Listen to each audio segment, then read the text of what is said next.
आज एक छोटा-सा इनसाइट मैं शेयर करना चाहता हूँ। वैसे अ, तो मैं बोल चुका हूँगा इसके बारे में कभी न कभी, लेकिन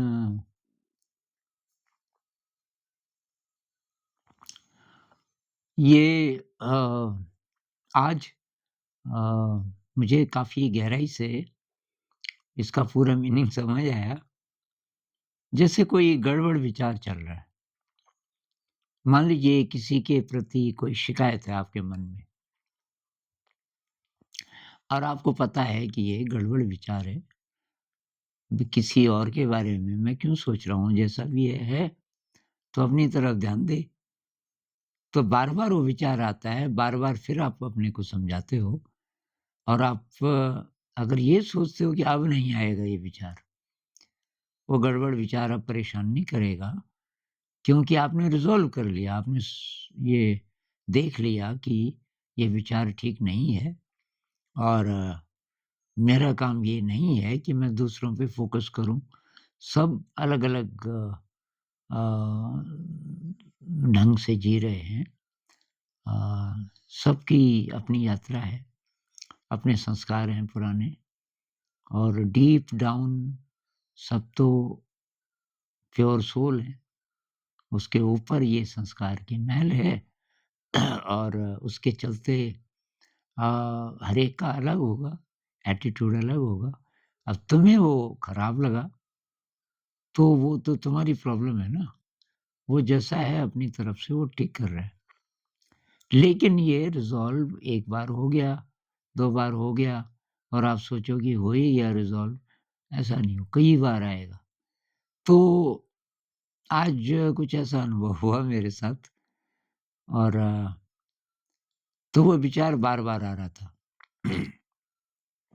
अब मैंने पूरा उसी पे फ़ोकस करना शुरू कर दिया कि मैं कुछ और नहीं सोचूँगा अभी। अभी वो जो विचार है और उससे जुड़ी हुई जो भी बात है या कोई व्यक्ति है, तो उसकी दिव्यता, हर बार उसकी दिव्यता को मन में लाऊँगा कि भई डीप डाउन सब बहुत प्योर सोल हैं, अनंत के यात्री हैं। और अगर आप ये कर पाए 2 मिनट भी, 2 मिनट तक और कुछ नहीं, बस इसी पे फ़ोकस करना है तो काफ़ी वीक हो जाएगा।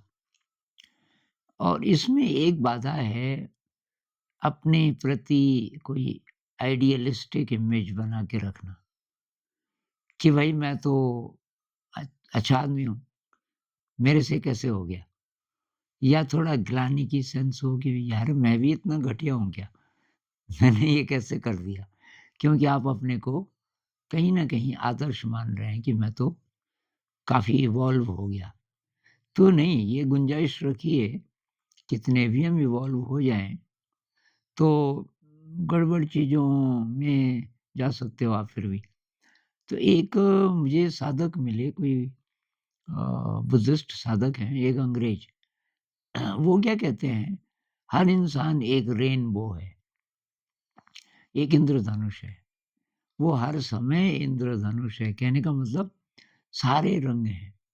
अब इंद्रधनुष में तो 7 ही दिखाते हैं ना मुख्य-मुख्य, 7 बैंड्स, लेकिन जहाँ पे 2 बैंड्स मिलते हैं, वहाँ पे एक तीसरा रंग बनता है और ऐसे करके आप मिलाते जाओ, हज़ारों रंग बन सकते हैं।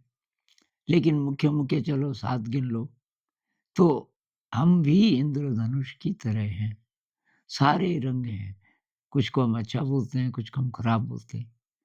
अब हमारी चॉइस बढ़ती जाती है, जैसे-जैसे हम साधना में गहरे जाते हैं कि हम किस बैंड में हैं, हम किस रंग में हैं, उसको हम बदल सकते हैं। गड़बड़ रंग में आ गए गलती से, बदल दो उसको। आप लाल में चले गए, चाहते थे हरे में, तो अब आप हरे में तुरंत आ सकते हो अगर अ, आप बहुत गहरे साधक हो।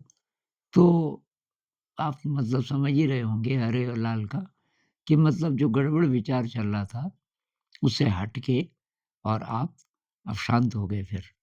तो ये बार-बार, बार-बार आएगा।